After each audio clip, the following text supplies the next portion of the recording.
In Mexico, a crime flows through the country's veins, Huachicole, the theft of gasoline.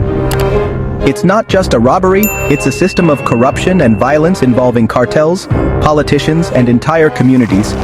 Pipelines, the arteries of the nation's economy, are tapped daily, bleeding billions from PEMEX, the state oil company.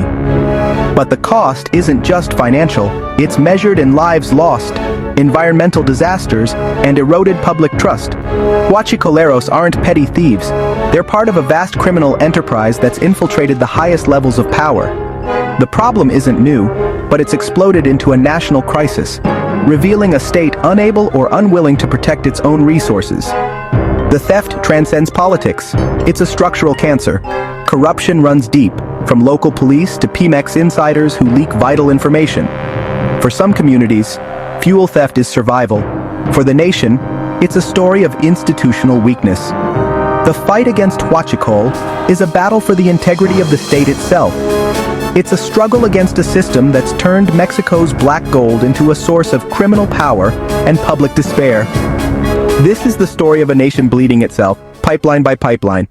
Oh, Huachicole is the illegal tapping of PEMEX pipelines, crude, dangerous, and highly organized. Criminals use inside information to locate and puncture high-pressure pipes, siphoning fuel into hidden containers. The operation is risky, but the logistics are sophisticated, relying on corrupt PEMEX employees for maps and schedules. The Red Triangle states Hidalgo, Puebla, Guanajuato, Veracruz, and the state of Mexico are the epicenter. Stolen fuel is sold on a thriving black market, undercutting official prices and fueling a shadow economy. Customers range from everyday drivers to large companies, normalizing the crime. At its peak, tens of thousands of barrels were stolen daily, costing PEMEX billions each year. Illegal taps soared from hundreds to over 15,000 annually. Each sale strengthens organized crime and weakens the state. This isn't just theft, it's the systematic dismantling of a national resource. Huachicole is run by Mexico's most powerful cartels, like Jalisco New Generation and Santa Rosa de Lima. Fuel theft became a stable, lucrative business, funding other crimes and fueling violent turf wars. Corruption is essential. Cartels rely on complicit police, officials, and PEMEX insiders for protection and information. High-level executives and union leaders have orchestrated theft from within, giving cartels precision and impunity. In some towns, entire communities participate, working as lookouts, drilling pipelines, or transporting fuel. Cartels offer jobs where legal opportunities are scarce, demanding loyalty in return. These communities become shields, protecting criminals from law enforcement. Cartels don't just bribe, they infiltrate government, finance campaigns, and place their own in power. When operations are planned, criminals often know in advance. The state is fighting an enemy within its own ranks. Combating Huachicole means confronting corruption at every level. The enemy isn't just outside, it's inside, wearing a uniform or sitting at a desk. The true cost of Huachicole is measured in lives. On January 18, 2019, a tapped pipeline in Tlahuelilpan, Hidalgo, erupted into a fireball as locals collected free fuel. Over 100 people died in the inferno, men, women, and children. Many burned beyond recognition. The tragedy exposed the deadly consequences of poverty, impunity, and normalized crime. Images of the disaster shocked the nation, revealing the real price of cheap gasoline.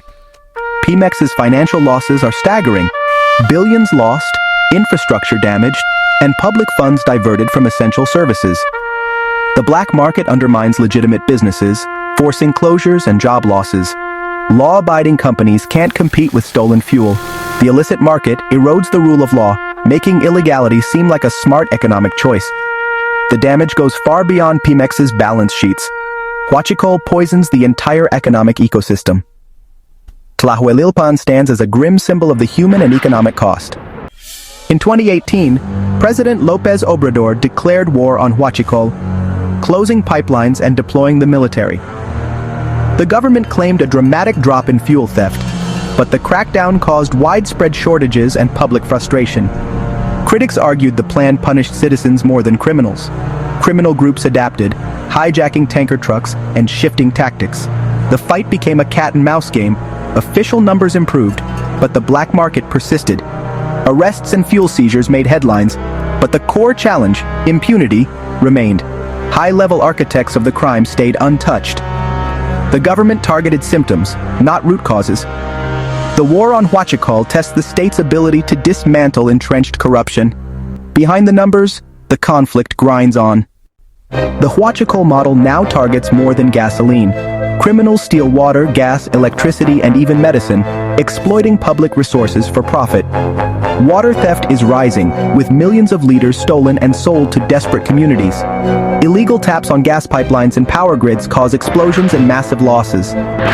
Corruption within utility companies enables these crimes. Even the healthcare system suffers. Medicines for cancer and HIV are stolen and sold on the black market. The most vulnerable pay the price. The root problem isn't the resource, it's systemic corruption and state weakness. Ending Huachicole requires real commitment to justice and institutional reform. Until then, Mexico's resources will keep bleeding, one tap at a time.